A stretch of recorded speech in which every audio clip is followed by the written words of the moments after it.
आप बढ़िया तरीके से इस पूरे चैप्टर के मास्टर बनने वाले हो अभी थोड़ी देर में। और ये पूरा का पूरा चैप्टर या तो 30 मिनट्स के अंदर होगा या 30 मिनट्स में होगा। अगर अगले कुछ ही मिनट के अंदर आपको ये रियल नंबर अगर क्लियर नहीं हो तो मुझसे वादा करो कि इस वीडियो को डिसलाइक मार के जरूर जाओगे। हेलो एवरीवन, मैं हूं किशोर तेजवानी, आप लोगों का मैथमेटिक्स मेंटर, और हमेशा की तरह आज भी स्वागत करता हूं आपका आपके प्यारे अपने वेदांतु सीपीएससी 10 में। तो चलिए आ जाइए, क्योंकि आज हमारा टॉपिक ना बहुत ज्यादा इंटरेस्टिंग है और आपको बहुत मजा आने वाला है। तो आज हम कवर क्या करने वाले सर जी, ये तो बताइए। अरे बिल्कुल बताते हैं। आज हम लोग क्लास 10th मैथमेटिक्स का रियल नंबर नाम का चैप्टर पूरा का पूरा पावर हाउस सीरीज के अंदर देखने वाले हैं। और ये पूरा का पूरा चैप्टर या तो 30 मिनट्स के अंदर होगा या 30 मिनट्स में होगा। बोले सर इससे ज्यादा भी हो सकता है क्या? अरे 1-2 मिनट का तो मार्जिन लेके चलोगे ना? हाँ सर, बिल्कुल लेके चलेंगे, बिल्कुल लेके चलेंगे। चलिए तो जल्दी से बिना टाइम बर्बाद किए हम लोग कुछ बात कर लेते हैं। जैसे सर इस चैप्टर के अंदर हमारे पास सिर्फ 2 ही टॉपिक्स है। जब मैं अगर रियल नंबर चैप्टर की बात करता हूं तो सबसे पहला जो मेरा टॉपिक उतर के आता है वो है फंडामेंटल थ्योरम ऑफ अरिथमेटिक। वो क्या है? वो है फंडामेंटल थ्योरम ऑफ अरिथमेटिक। और जो दूसरा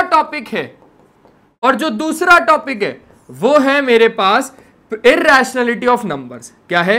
वो है मेरे पास इररेशनैलिटी ऑफ नंबर्स, यानी भाई साहब रिविजिटिंग इररेशनल नंबर्स भी आप इसको कह सकते हो। इसको दूसरा टर्म्स में भी आप क्या बोल सकते हो? Revisiting irrational number. इतने बढ़िया तरीके से हम लोग इस वीडियो के अंदर शुरू करने वाले हैं कि मैं आपको क्या बताऊं। आप बढ़िया तरीके से इस पूरे चैप्टर के मास्टर बनने वाले हो अभी थोड़ी देर में। शुरू करें तो चलो। सबसे पहला टॉपिक आपके पास यहां पर क्या आता है कि कुछ रियल नंबर्स के अंदर ना कुछ बेसिक सी चीजों को सीखना होता है। जैसे सर प्राइम नंबर और कंपोजिट नंबर क्या होते हैं। तो आ जाओ, सबसे पहले आप लोगों को बताता हूं कि ये प्राइम नंबर क्या चीज है और किस खेत की मूली है। देखो, प्राइम नंबर का मतलब होता है कि जिसके सिर्फ 2 फैक्टर्स होते हैं। जिसके सिर्फ 2 फैक्टर्स होते हैं वो होता है आपके पास क्या? वो होता है आपके पास प्राइम नंबर। आप ऐसे भी समझ सकते हो कि किस किस के टेबल में वो नंबर आता है। समझ रहे हो? जैसे मान के चलो मैंने लिया एक एग्जांपल 2। अब भाई साहब ये जो 2 है ना, ये किस किस के टेबल में आता है? सर 1 के टेबल में आता है और 2 खुद के टेबल में आता है। तो यहां पर सिर्फ बोल दिया हमने ओनली 2 फैक्टर्स होने चाहिए, यानी ये जो नंबर है ना सिर्फ 2 लोगों के टेबल में आना चाहिए। और ये जो 2 है ये सिर्फ 2 लोगों के टेबल में आता है 1 और खुद के। समझे क्या? पक्का। चलो अब दूसरा देखते हैं। एक देखते हैं हम लोग 3 को। तो ये 3 भाई साहब जो है ये किस किस के टेबल में आता है? एक तो 1 के और एक 3 खुद के। हाँ या ना? हाँ सर, ये बात भी बढ़िया है। चलो इसके बाद एक और एग्जांपल देख लेते हैं कि 5। अब 5 किस किस के टेबल में आता है? सर 5 भी 1 के टेबल में आता है और 5 खुद के टेबल में आता है। तो 1 एंड द नंबर इटसेल्फ के अलावा आपको कुछ भी नहीं होना चाहिए। ऐसे नंबर को हम लोग प्राइम नंबर कहते हैं। सिंपल है। यहां पर प्राइम नंबर की कहानी हो गई खत्म। अब देखते हैं कंपोजिट नंबर। भाई साहब हमसे नाराज हैं क्या? मिल ही नहीं रहे, बात ही नहीं कर रहे। अरे तो हम लोग मिलने आ गए, हमने सोचा हम लोग ही मिलने आ जाते हैं। चलिए अब कंपोजिट नंबर, भाई साहब ने बोला कि बड़े दिन बाद मिलने आए। अब मैं थोड़ा सा अपना इंट्रोडक्शन दे देता हूं। हाँ बिल्कुल दीजिए, हम भी इंट्रोडक्शन ही लेने आए आप लोगों का। कंपोजिट नंबर का कहना है कि भाई साहब मैं वो नंबर हूं जो प्राइम नंबर की तरह सिर्फ 2 फैक्टर्स नहीं रखता, मोर देन 2 फैक्टर्स रखता है। यानी यहां पर सबसे पहले आपके पास एग्जांपल 6 है, बट सबसे छोटा है स्मॉलेस्ट कंपोजिट नंबर। जो सबसे छोटा कंपोजिट नंबर होता है बच्चे, वो होता है हमारे पास 4। क्यों? क्योंकि 4 किस किस के टेबल में आता है? 1 के, 4 खुद के और 4 आता है 2 के टेबल में। तो 1 एंड द नंबर इटसेल्फ के अलावा भी वो किसी नंबर में आ रहा है। 1 एंड द नंबर इटसेल्फ के अलावा भी उसका कोई और फैक्टर है। यानी देखो 2 और 1 3, मोर देन 2 फैक्टर्स, तो 2 फैक्टर से ज्यादा एक और है। तो यहां पर ये नंबर, ये 4 कंपोजिट नंबर हो गया। समझे? और भी एग्जांपल है। जैसे आप 6 को देखो तो यहां पर 6 की बात करोगे तो 1 के टेबल में आता है, 6 खुद के टेबल में आता है, लेकिन 2 के टेबल में भी आता है और 3 के टेबल में भी आता है। चलो इसके अलावा 8 को देखो यार, 8 को अगर आप लोग समझोगे तो ये 1 के टेबल में भी आता है, 8 खुद के टेबल में भी आता है, 2 के टेबल में भी आता है, 4 के टेबल में भी आता है। समझ में आई कहानी? पक्का अच्छे तरीके से आगे बढ़ाए। चलो और आगे बढ़ाते हैं। कुछ पॉइंट लिखा है, पढ़े क्या? पढ़ते हैं। 2 is only even prime number, यानी एक एक्सेप्शन है यहाँ पे कि ये जो 2 है ना, ये आपके पास एक इवन प्राइम नंबर है। अच्छा, अब बहुत सारे लोग क्वेश्चन पूछते हो तो यार 1 क्या है, तो आपको जवाब देना है 1 ना तो प्राइम नंबर है और ना ही कंपोजिट नंबर है। क्या बोलोगे कि सर 1 ना ही प्राइम नंबर है और ना ही कंपोजिट नंबर है। चलो बढ़िया हो गया, पहली चीज तो खत्म हो गई। अब यहां पर कुछ थ्योरम आते हैं। थ्योरम क्या? मैंने आपको स्टार्टिंग में बताया ना कि आपको यहां पर दो ही टॉपिक है, फंडामेंटल थ्योरम ऑफ अरिथमेटिक और दूसरा टॉपिक है रिविजिटिंग इरैशनल नंबर। तो आ जाओ फंडामेंटल थ्योरम ऑफ अरिथमेटिक देख लेते हैं। फंडामेंटल थ्योरम ऑफ अरिथमेटिक का सीधा सीधा एक ही चीज कहना है कि दुनिया का कोई भी कंपोजिट नंबर अगर होगा आप उसको एक्सप्रेस कर सकते हो या आप उसको लिख सकते हो as the product of prime numbers. Composite number दुनिया का कोई भी होगा ना, आप उसको as a product of prime numbers में लिख सकते हो। दुनिया का कोई भी कंपोजिट नंबर अगर होगा ना, आप उसको प्रोडक्ट ऑफ प्राइम नंबर्स में लिख सकते हो। अब मैंने बोला अच्छा यार ऐसी बात है क्या, तो चलो एक एग्जांपल देख लेते हैं। अरे यहां नहीं, यहां पर 6 बोला ना हमको। चलो 6 अगर एक कंपोजिट नंबर है तो हमने इसको प्रोडक्ट ऑफ प्राइम नंबर्स में कैसे लिख सकते हैं? 2 into 3। हाँ यार बात तो बिल्कुल सही है कि यहां पर अगर आप 6 को देखोगे तो ये कंपोजिट नंबर है, लेकिन अगर आप इसको देखोगे तो ये तो हम लोगों ने प्रोडक्ट ऑफ प्राइम नंबर्स में लिख दिया।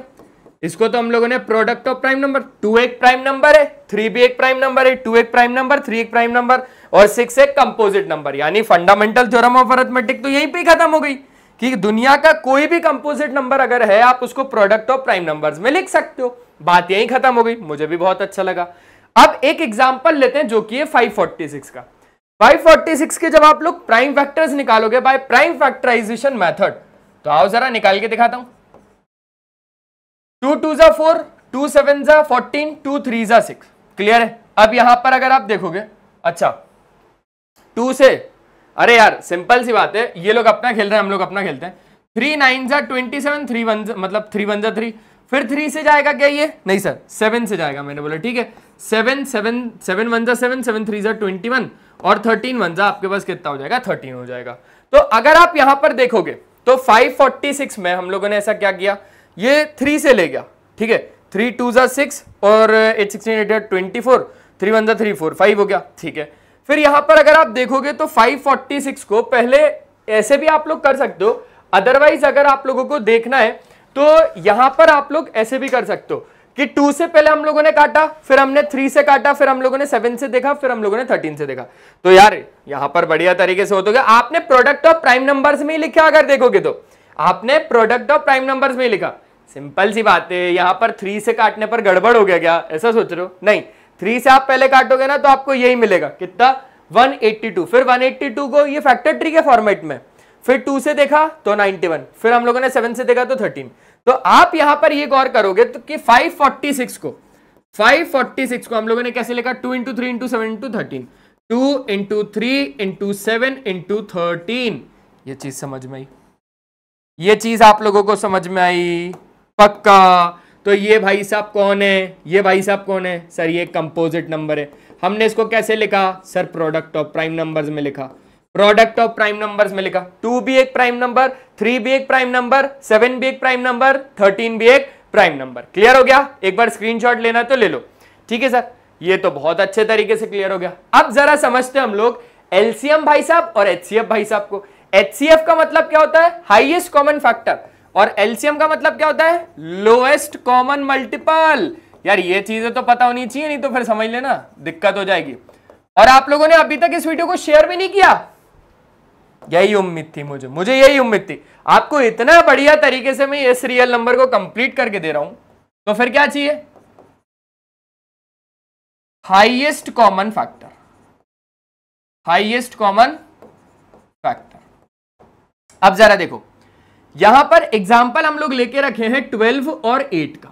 ठीक है, अब यहां पर मैंने देखा एक चीज कि यार मल्टीपल्स ऑफ 12, यानी 12 किस किस के टेबल में आ सकता है, यानी 12 किस किस का फैक्टर है, यानी 12 किस किस के टेबल के अंदर आ सकता है। यानी कि अगर आप लोग देखोगे तो 12 के मल्टीपल्स यानी कि 12 के टेबल के अंदर ऐसे कौन कौन आते हैं 12 के ही लोग, जैसे 12 1 जा 12, 2 जा 24, 12 3 जा 36, 12 4 जा 48, 12 5 जा 60, 12 6 जा 72, 12 7 जा 84, 12 8 जा 96, 12 8 जा 96 और 12 9 जा 108 और फिर 12 10 जा 120। मुझे टेबल याद है 12 का, आपने क्या सोचा याद नहीं है? अरे बिल्कुल याद है। अच्छा, वहीं अगर आप मल्टीपल्स देखोगे 8 के 8 1 जा 8 2 जा 16, 8 जा 24, 8 4 जा 32, 8 5 जा 48, 6 जा 48, ऐसे करते करते आ जाएगा। लेकिन अगर हम बात करें कि लोएस्ट कॉमन मल्टीपल यानी लोएस्ट कॉमन मल्टीपल, सबसे छोटा लोएस्ट, अरे आप इंग्लिश समझो, लोएस्ट यानी छोटू सा, कॉमन यानी जो दोनों में, मल्टीपल यानी इसी का मल्टीपल ना, 12 का ही भाई लोग, 8 का ही भाई लोग। तो यहां पर सबसे छोटा मल्टीपल कौन है 12 का? सबसे छोटा तो वो 24 ही तो है। सबसे छोटा यही है, सबसे छोटा कॉमन मल्टीपल यही है, लोएस्ट कॉमन मल्टीपल यही है, तो एलसीएम इसका 24 हो गया। सिंपल सी बात है। अच्छा, अगर हम एचसीएफ की बात को समझें तो एचसीएफ में भी हम लोग निकालते हैं फैक्टर्स 12 के। अब देखो फैक्टर्स का मतलब क्या होता है, 12 के टेबल में कौन कौन आता है, ये इसके मल्टीपल हो गए। 12 किस किस के टेबल में आता है, 12 के अंदर कितने लोग आते हैं, 12 का टेबल लिखा है, लेकिन 12 किस किस के अंदर आता है, 12 के अंदर कौन कौन आता है और 12 किस किस के अंदर आता है, 8 के अंदर कौन कौन आता है और 8 किस किस के अंदर आता है। तो 12 किस किस के अंदर आता है? सर 12 तो 1 के टेबल में भी आता है, 1 into 12। हाँ सर 2 के टेबल में भी आता है, 2 6 जा 12। मैंने बोला हाँ। 3 के टेबल में भी आता है, 3 4 जा 12। 4 के टेबल में आता है, 4 3 जा 12। 5 के टेबल में नहीं आता, 6 के टेबल में आता है सर 6 2 जा 12। फिर सीधा वो 12 के टेबल में ही आएगा, इस बीच 8 में भी नहीं आएगा, 9 में भी नहीं आएगा, 10 में भी नहीं आएगा। और वहीं अगर आप 8 के फैक्टर्स देखोगे तो 1 2 3 4 ऐसा होगा। अब हाईएस्ट कॉमन फैक्टर, हाईएस्ट मतलब सबसे बड़ा, हाईएस्ट मतलब बड़ा, जो इन दोनों के हिसाब से बड़ा कॉमन फैक्टर, कॉमन तो कॉमन फैक्टर हाईएस्ट तो यही होगा ना यार, यही होगा ना। फैक्टर्स ऑफ 8 में यहां पर बस आखिरी एक और आएगा जो कि 8 खुद, इसके अलावा तो कुछ और नहीं है। तो हाईएस्ट मतलब सबसे बड़ा फैक्टर वो 4 ही होगा। अच्छा, लेकिन हम लोगों ने अभी ऐसा तो देख लिया, लेकिन बच्चों अगर आपको निकालने को आ जाए 12 और 8 एलसीएम से निकालो, एलसीएम और एचसीएफ निकालो 12 और 8 का बाय प्राइम फैक्टराइजेशन मेथड, तो फिर आप कैसे निकालोगे? कुछ भी नहीं है, बहुत ज्यादा सिंपल है। 12 और ये हो गया 8, 2 6 जा 12, 2 3 जा 6, 3 1 जा 3, 2 4 जा 8, 2 2 जा 4, 2 1 जा 2। अच्छा, 12 के फैक्टर्स की अगर आप बात करोगे तो 2 का स्क्वायर इंटू 3। अच्छा, 8 के अगर आप प्राइम फैक्टर्स की बात करोगे तो 2 का क्यूब। ओके सर, अब मैंने बोला कि यार यहां पर 2 है, यहां पर भी 2 है, लेकिन कमी किस चीज की है? बोले सर 3 यहां पर है पर 3 यहां पर नहीं। अरे लो लगा दिया, किसी की भी पावर 0 कितना होता है? 1 होता है, तो कोई फर्क तो नहीं पड़ा यहां पे। अब मैंने बोला एक काम करो, एलसीएम निकालते हैं किसका? 12 और 8 का। अरे आपने बोला सर एलसीएम कैसे निकालते हैं? मैंने बोला एल का मतलब होता है लोएस्ट, लेकिन आप लोग सोचो हाईएस्ट, आप लोग क्या सोचो? उल्टा सोचो, हाईएस्ट यानी 2 की हाईएस्ट पावर यहां पर है, 3 की हाईएस्ट पावर यहां पर है, तो 2 का क्यूब इंटू 3 कितना हो जाएगा? 2 2 जा 4 2 जा 8 8 16 8 3 जा 24। बढ़िया सर। अब इसी तरीके से सर एचसीएफ भी बता दो। मैंने बोला क्यों नहीं यार, क्यों नहीं। एचसीएफ हम लोग निकाल रहे हैं 12 और 8 का, एच का मतलब होता है हाईएस्ट, लेकिन हम लोगों को सोचना है उल्टा, यानी लोएस्ट क्या? पावर। 2 की पावर लोएस्ट यहां पर है कि यहां पर? बोले सर यहां पर है। 3 की पावर लोएस्ट यहां पर है कि यहां पर? बोले सर यहां पर है। तो 2 का स्क्वायर इंटू 3 की पावर 0। अब 3 की पावर 0 तो 1 होता है, 2 का स्क्वायर 4, तो यहां पर आ गया 24 और हो गया 4। यही तो आपके पास आया कि एचसीएफ 4 है और एलसीएम 24। तो इस तरीके से आप लोग एलसीएम और एचसीएफ को निकाल सकते हो। ठीक है, वीडियो को लाइक किया कि नहीं किया, और हमारे इस प्यारे से चैनल को सब्सक्राइब तो किया? सर सब कुछ कर दिया, आप बस आराम से पढ़ो, आप टेंशन मत लो सर क्या किया क्या नहीं किया, सब कुछ कर दिया, आप बस आराम से पढ़ो। ठीक है, how to find using prime factorization method, यानी एचसीएफ और एलसीएम को आप लोग कैसे फाइंड कर सकते हो। एचसीएफ क्या होता है? Product of the smallest power of each common factor in the numbers, और एलसीएम क्या होता है? Product of the greatest power of each prime factor involved in the numbers. मैंने आपको बता दिया, जैसे 42 और 60 के एग्जांपल्स हैं। 42 में अगर देखा जाए तो इनके प्राइम फैक्टराइजेशन मेथड से आपके पास कैसे लिखा? 2 3 जा 6, 7 6 जा 42। अच्छा 60 को कैसे लिखा, 2 का स्क्वायर इंटू 3 इंटू 5, यानी 4 3 जा 12, 5 जा 60। अब क्या करना है, अब हम लोग निकालते हैं। इधर कुछ नहीं देखना, इधर कुछ देखना ही नहीं है, इधर कुछ देखना ही नहीं है। अगर आपको HCF निकालना है तो मैंने आपको बोला है कि आप उल्टा सोचोगे, यानी H का मतलब होता है हाईएस्ट, लेकिन आप सोचोगे लोएस्ट। 2 की लोएस्ट पावर यहां पर है, 3 की लोएस्ट पावर कहीं से भी उठा लो, 5 की लोएस्ट पावर है ही नहीं। देखो 5 नीचे पर 5 ऊपर नहीं है ना, 7 नीचे लेकिन 7 मतलब 7 ऊपर है लेकिन 7 नीचे नहीं है। तो 2 की लोएस्ट पावर यहां पर है, 3 की लोएस्ट पावर यहां पर है, मतलब दोनों सेम है तो कोई सी भी उठा सकते हो। 5 की लोएस्ट पावर यहां पर है और 7 की लोएस्ट पावर यहां पर है। तो उस हिसाब से HCF क्या हो जाएगा, HCF हो जाएगा 2 इंटू 3 इंटू 5 की पावर 0 इंटू 7 की पावर 0, जो कि लिखा नहीं है। तो 2 3 जा 6, डायरेक्ट आंसर है, डायरेक्ट आंसर है। समझ गए क्या, समझ गए सर। अब अगर आपको बोल दिया जाए कि आपको LCM निकालना है, तो L का मतलब होता है लोएस्ट, लेकिन आपको सोचना है हाईएस्ट, लेकिन आपको क्या सोचना है, हाईएस्ट। अब देखो 2 की हाईएस्ट पावर यहां पर है, 3 की हाईएस्ट पावर यहां पर है, 7 की हाईएस्ट पावर यहां पर है, 5 की हाईएस्ट पावर यहां पर है। तो अब अगर आप देखोगे 2 का स्क्वायर इंटू 3 इंटू 5 इंटू 7, ये लो टोटल देखोगे तो 420 हो जाएगा। बस ऐसे आ गया। बच्चों एक बात और समझना कि भाई साहब रिलेशन होता है HCF और LCM के बीच का, यानी जिस दो नंबर के बीच आप HCF निकाल रहे हो, जिस दो नंबर के बीच आप LCM निकाल रहे हो, उनका प्रोडक्ट बराबर होगा उन्हीं दोनों नंबर के प्रोडक्ट के, बराबर होगा उन्हीं दोनों नंबर के प्रोडक्ट के। क्या मैंने कहा जैसे देखो आप लोगों ने क्या करा, आप लोगों ने HCF निकाला। जैसे आप लोगों ने अभी जस्ट क्या किया, आप लोगों ने अभी HCF निकाला किस किस नंबर का, 42 और 60 का, 42 और 60 का, इनटू आप लोगों ने LCM निकाला किसका, 42 और 60 का। ठीक है, ये नंबर बराबर ही होंगे 42 इंटू 60 के। देख लो यकीन नहीं आ रहा ना आपको। HCF 42 और 60 का कितना आया, 6 आया, इनटू LCM कितना आया, 420 आया। ठीक है सर, बिल्कुल ठीक है। और ये आपके पास कितना बराबर हो जाएगा, 42 इंटू 60 के। आप खुद चेक कर लेना, आपको इतना ही मिल जाएगा। ठीक है, पक्का खुद से कर लोगे, पक्का 2520 दोनों साइड पे आ जाएगा आपको। तो ये संबंध है, ये रिश्ता क्या कहलाता है, तो यही कहलाता है इनका रिश्ता। आगे बढ़ा ले पक्का अच्छे से। चलो अब आ जाओ, अब आपके पास आ गया थ्योरम नंबर 1.2, यानी अब दूसरी थ्योरम लग गई यहां पर। दूसरी थ्योरम क्या बोलती है कि मान के चलो x आपके पास एक प्राइम नंबर है। अब प्राइम नंबर भूले तो नहीं हो ना, ऐसा नंबर जिसके सिर्फ दो ही फैक्टर है, 1 और वो नंबर खुद। तो एक ऐसा x आपके पास प्राइम नंबर है जो डिवाइड कर रहा है a स्क्वायर को। तो सिंपल सी बात है, x डिवाइड कर रहा होगा a को। ऑल्सो जहां पर एक पॉजिटिव इंटीजर है, a कोई सा भी नंबर है बस पॉजिटिव है, a कोई सा भी पॉजिटिव इंटीजर है। इंटीजर यानी 1 2 3 4 5 6 7 8 9 10 11 12 13 14, लेकिन पॉजिटिव है। ठीक है, एग्जाम्पल लेके देखते हैं। मैंने बोला एक काम करते हैं, हम लोग a स्क्वायर की जगह पे 64 ले लेते हैं, और x एक प्राइम नंबर है ना, तो 2 ले लेते हैं। छोटी सी बात मैंने आपको बोली, कहीं ना कहीं बच्चों अगर आप फोकस करोगे तो a स्क्वायर को x तो डिवाइड कर रहा है, यानी 64 को आप देखोगे तो 2 तो डिवाइड कर रहा है। कितने से डिवाइड कर रहा है, 2 3 जा 6, 2 2 जा 4, यानी आपको इधर रिजल्ट मिल जाएगा 32। ठीक है, अब मेरा ये कहने का मतलब है कि आपने अगर इधर तक इतना देख लिया तो बस अब एक बात समझो, a स्क्वायर को अगर x डिवाइड कर रहा है तो a को भी तो x ही डिवाइड करेगा, a को भी तो x डिवाइड कर रहा होगा। a यहां से अगर मैंने निकाला तो a मेरे को मिल गया कितना, 8। a मुझे कितना मिल गया, a मुझे मिल गया 8। तो 8 अपॉन x कितना है, x से 2 4 जा कितना हो जाएगा, 8, यानी 2 4 यहां पर कितना आ जाएगा आपके पास, 8। सिंपल सी बात है, अगर कोई नंबर को कोई एक दूसरा नंबर डिवाइड कर रहा है, दैट मींस उसी के फैक्टर को भी वो नंबर डिवाइड कर रहा होगा।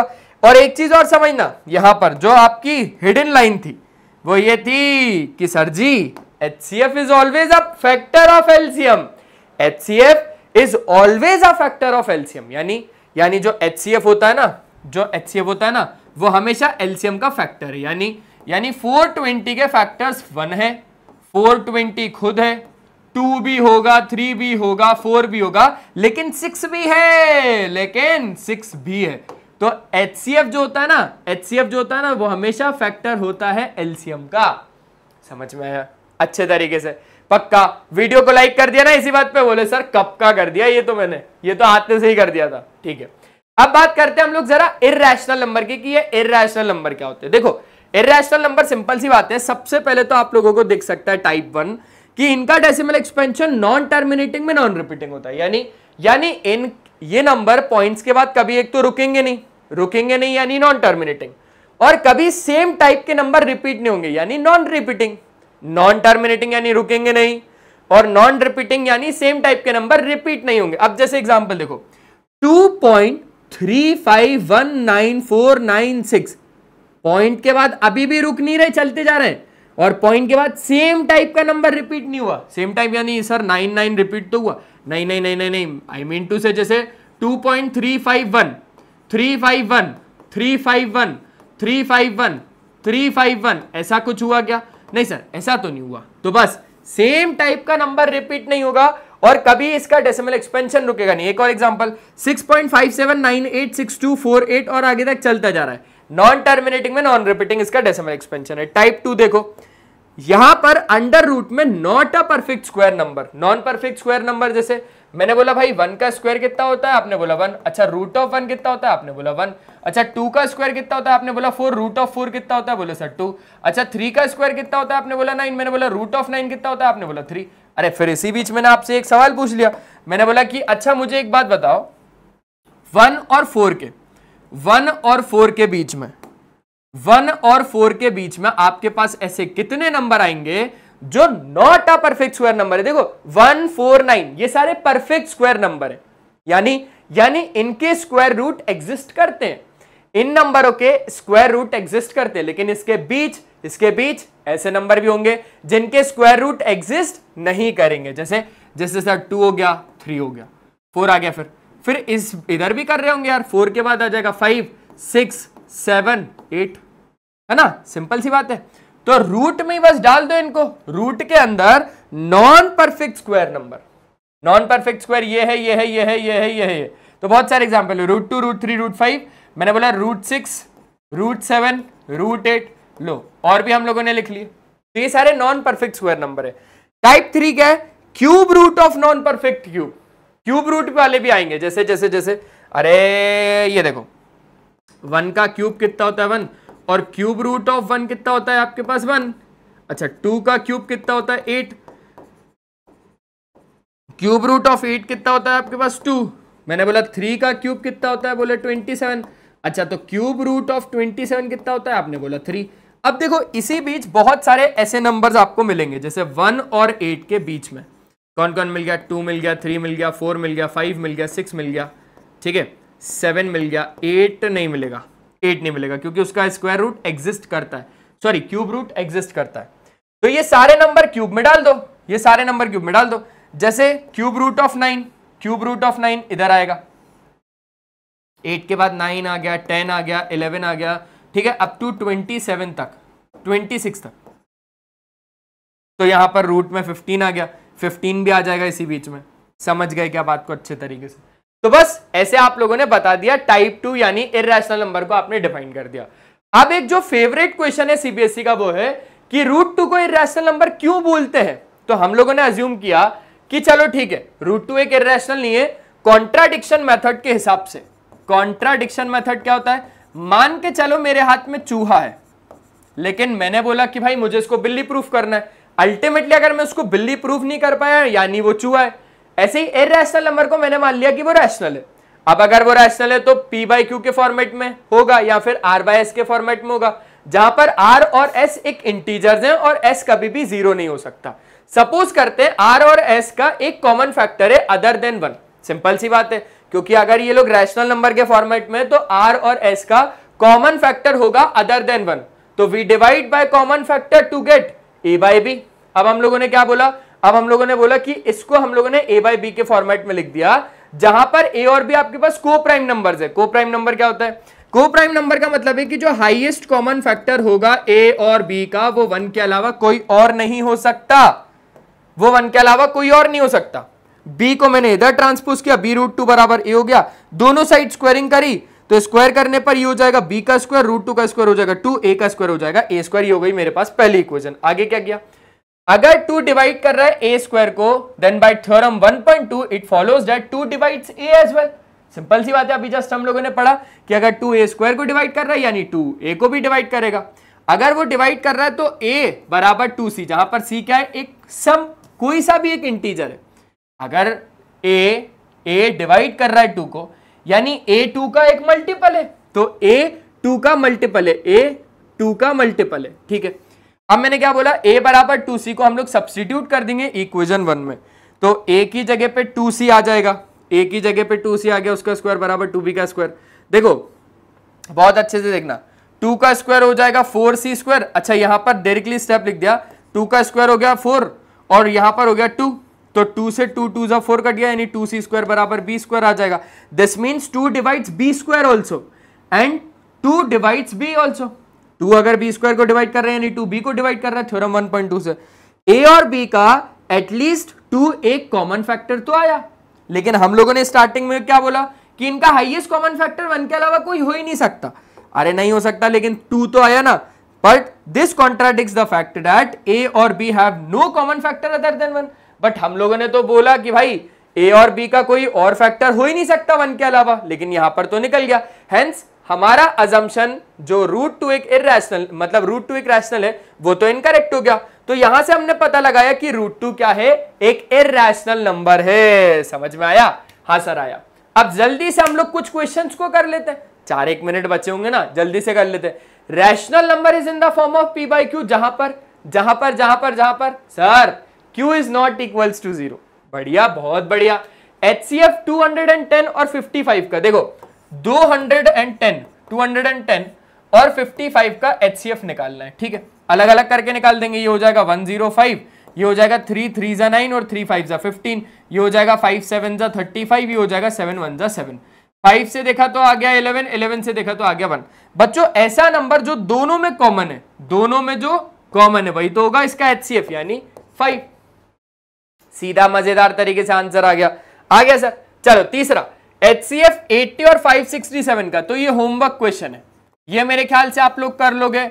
हाँ सर बिल्कुल कर लेंगे, एग्जैक्ट कर लेंगे। इनमें से कौन सा कंपोजिट नंबर है, तो कंपोजिट नंबर सर ये तो प्राइम नंबर है। ठीक है, ये भी प्राइम नंबर है, ये कंपोजिट नंबर है। क्यों? क्योंकि देखो ये 1 के टेबल में आता है, ये 9 के टेबल में आता है, और तो और ये 3 के टेबल में आता है। तो 1 एंड द नंबर इटसेल्फ के अलावा भी अगर ये किसी में आ रहा है, दैट मींस ये कंपोजिट नंबर है। क्यों? क्योंकि मोर देन 2 फैक्टर्स है ना, आप समझे, मोर देन 2 फैक्टर्स है ना, 2 से ज्यादा फैक्टर्स है, तो कंपोजिट नंबर है। 7 भी क्या हो जाएगा, एक प्राइम नंबर हो जाएगा, यानी यही हो जाएगा एक कंपोजिट नंबर, यानी ऑप्शन सी ही करेक्ट है।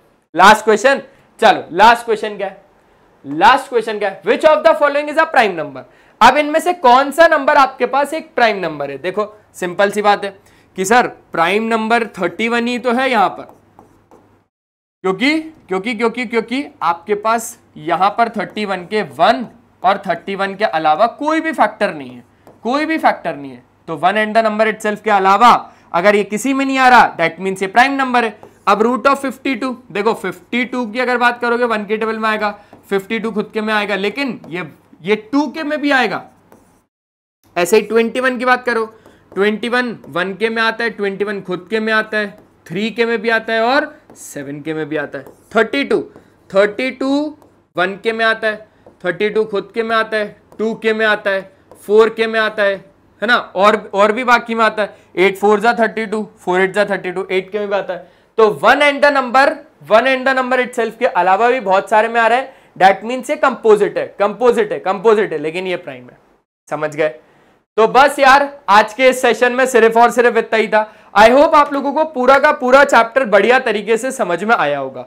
मिलते हैं हम लोग एक ऐसे ही नेक्स्ट चैप्टर, नए चैप्टर में, जिसमें मैं आप लोगों को पढ़ाने वाला हूं पॉलिनोमियल्स। लेकिन उससे पहले आप इस वीडियो को लाइक, शेयर और सब्सक्राइब जरूर करके जाओ। जब तक नहीं होगा ना भाई, तब तक मैं यहीं खड़ा हूं। ठीक है, चाहिए मजाक कर रहा हूं, ये तो आपके ऊपर है कि आपको कैसा लगा ये वीडियो। उस बिहाफ पे आप लोग बता देना, कमेंट में भी मेरे को अच्छे तरीके से आप लोग बताना कि कैसा लगा, लिटरली कि अच्छा लगा, बेकार लगा, कंटिन्यू होना चाहिए या फिर कंटिन्यू नहीं होना चाहिए। ठीक है, तब तक लिए बाय बाय, अपना ध्यान रखें और हमेशा की तरह एक ही चीज कि पढ़ाई करते रहना, क्योंकि वो बहुत ज्यादा जरूरी है। बाय बाय दोनों हाथ से।